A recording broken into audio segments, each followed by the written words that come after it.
What's up friends, Nathan B Tech here. We're back here for another video. I've been using the Pixel 10 Pro Fold for over 6 months now. It's actually going on month 7. I've been using everything and putting it through the ring in terms of display, design, camera, battery, performance, and more. Ladies and gentlemen, this is my long-term review of the Pixel 10 Pro Fold. So first and foremost, I do want to cover design. This is the primary reason on why it's my daily device. This is the reason that I've dailied it. Obviously, having the foldable display is a huge plus, and it does help me maximize in my day-to-day usage from work to doing my hobbies as such. However, there are some key features that I do want to highlight with the design. Firstly, I do want to talk about the size. Compared to other traditional foldables like the Samsung Z Fold 7, the Pixel is a very unique shape. It is actually a little bit smaller on the cover display that still opens up into a larger outer display. The reason I find that advantageous is because a 6.3 inch when I have it closed is more preferable versus a 6.7 like the competitors that are out there. Reason being is if I'm going to be using my device closed, I feel like I'm more in a on-the-go situation. If I have time to sit down, I do want to open up the device. So I think it makes sense to have a smaller cover display that still opens up into a larger inner display. I think that makes sense. I think that's more well-rounded. Obviously, everyone has their own opinions and maybe you're subject to something different, but I just think that seems to be a better approach versus what Samsung's done. It looks like we're going back to that more of a passport-like design, so it looks like Pixel should have just stuck to its guns and stayed with that design, and maybe they would have been in a good place, but we'll see what happens going into the future models. But with the Pixel 10 Pro Fold, I do favor it over the competition like the Samsung Z Fold 7 for reference. Another thing that I really love about this device is obviously Pixel Snap, which is essentially just a magnet array on the back. Pixel calls it Pixel Snap.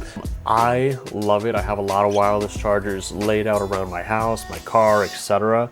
And I love not having to need an adapter to use my devices. I think it's very convenient, and I would prefer every phone to have that going forward. For reference, I did now just switch to my, nothing phone as my new primary, but I still had to put an adapter on it, and it takes away from the aesthetic. So I do appreciate that you can just snap on accessories, etc. with Pixel Snap. I think that's very helpful and adds to the more premium experience. If I'm paying $1,000+ for a phone, I would expect it to have the magnets built in versus me having to buy a case online. But I digress. Those are some of the highlights that I had for the Pixel 10 Pro Fold. Now going into thickness, this is where I am a little neutral. I do think it's nice to have the extended battery life with it being a little bit thicker, but I do feel the thickness when you put a case on the device, and sometimes it makes me not want to use a case, which is something that I kind of was doing regardless. However, if you're looking into this device and you are planning to put a big, protective case on it, it will get very beefy very quickly, and that's just something that you have to take in mind. It's going to be a chunky phone if you decide to drop a big case on there, or even a mediocre case, nothing even big.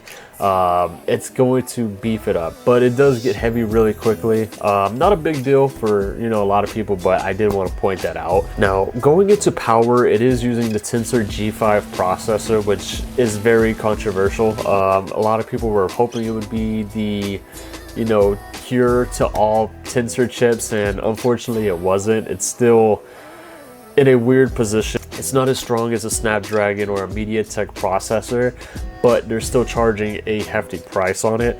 Reason being is the Pixel team really likes to prefer the NPU for AI tasks, but I do feel like if you're going to be spending the same amount of money as these competitors, then you better compete with those competitors. If they're offering performance that's about 60% faster, I think I understand why people have such a huge concern for the Tensor chips, honestly.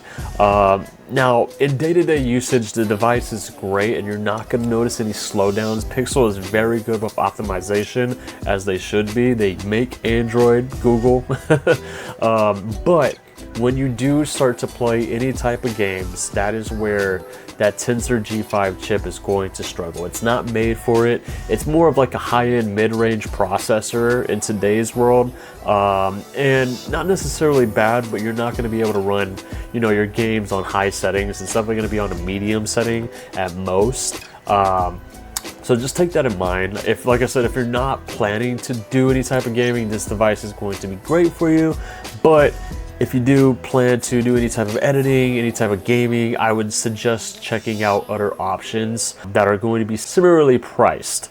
Besides that, performance has been fantastic. I've had no issues. Obviously, Material U is very good and I have no issues there. And it's actually one of my favorite skins on top of Android. I really prefer like the stock Android aesthetic, what Pixel's got going on with the haptics and stuff like that. But still, it's been a great device. Like, all specs aside, I've had no issues with this phone until I open up, you know, 7 Deadly Sins, my game that I play. Then you start to notice the Tensor chip just not performing. But in real day-to-day usage, gaming aside, I think this is still a great device. And 95% of people are not going to be gaming on their device, and if they are, it's not going to be for a long extended period of time. It's just for that niche, you know, group of people. If you are going to be playing games, be advised. Now, going into display, it kind of goes tie to tie with everything that you're going to be doing. It's one of the most important things, and I think Pixel did really, really well. They're using their Actua display is what they call it, but it is very beautiful. I love how poppy it is. I love how vibrant it is. It does peak out about 3,000 nits. However, it feels brighter than what it is. Not quite sure how that is, but Pixel devices look really bright, and it looks really good. It does have a smooth display that refreshes within 60 to 120 hertz, and it does have Corning Gorilla Glass Victus 2 on the outer display. Now, on the inner display, it does have a little bit better of a display. It does have a refresh rate from 1 to 120 hertz, so that should help out with battery in the long run. But to say the least, I've had no issues with the Pixel 10 Pro Fold in terms of display. It's beautiful, it's vibrant, it's fresh, it's nice, and then paired with Material U, it feels and looks great. Obviously, customizing it, you know, the Google applications and Material U in general is very colorful and poppy, so it really helps with the display as well. But I've had no issues there. I think it's a great display, and I don't think you should have any issues really. Now, going into battery, I think battery is where things do differ a little bit. If you look online, people say that it kind of compares in terms of other foldable devices, but in my use case scenario, the device has been very well. It has a 5015 milliamp hour battery and it runs nearly all day for me. I've not really got it to die or be within like a very anxiety range where I feel like I need a charger around me at all times. It's definitely performed better than a lot of foldables that I've used in the past, and I think you should have no issues. You know, you are paying for the bigger battery, you are getting a thicker shell for the bigger battery, and honestly, me personally, I think it's really cool to get a 5000 milliamp hour battery in a folding device.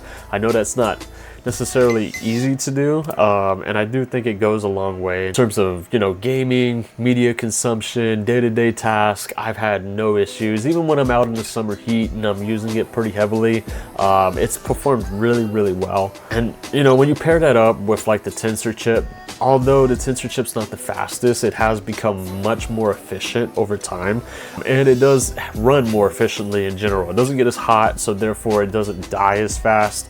Now, going aside from the script and just kind of giving you guys my overall, you know, final opinion on the phone, after using it for about 7 months, I do really wish it was thinner.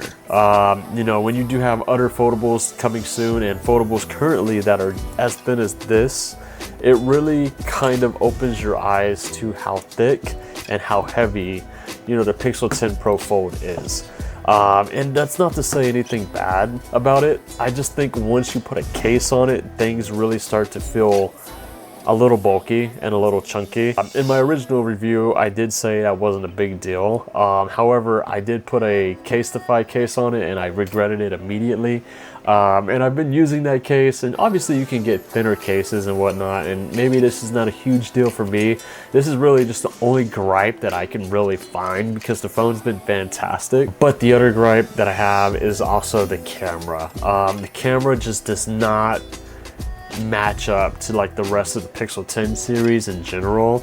You don't get the AI zoom, don't get the bigger sensors on it. You do feel like you're missing out, especially at the price point that you're paying for it. I get it, you know, size restraint, space restraint, etc.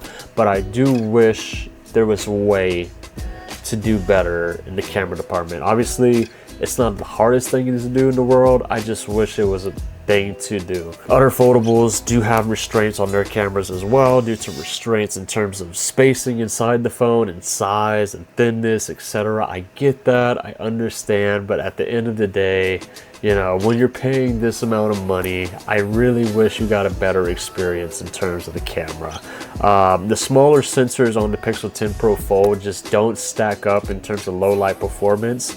It does start to give out quite easily on you. And ultimately, you know, when it comes to that, it's not a big deal for me. I don't take much videos, but when you're paying that much, I really wish you would get a better experience. But besides those two things, the phone has been fantastic. Do I recommend it for you? If you're in the market for a Pixel device, if you're wanting, you know, Material U, if you want a folding device, should you wait or should you just pull the trigger? Honestly, you can get this phone on a really good promotion nowadays. And if you wait for a good promotion and you're in the need of a new phone, I think this is a great option for you. Pixel gives really good experience in terms of software, day one updates, Pixel drops, etc. If the camera's not a big deal for you, if you're not planning to put a big case on it, I think this phone is amazing, and I have no issues to recommend it for anyone out there.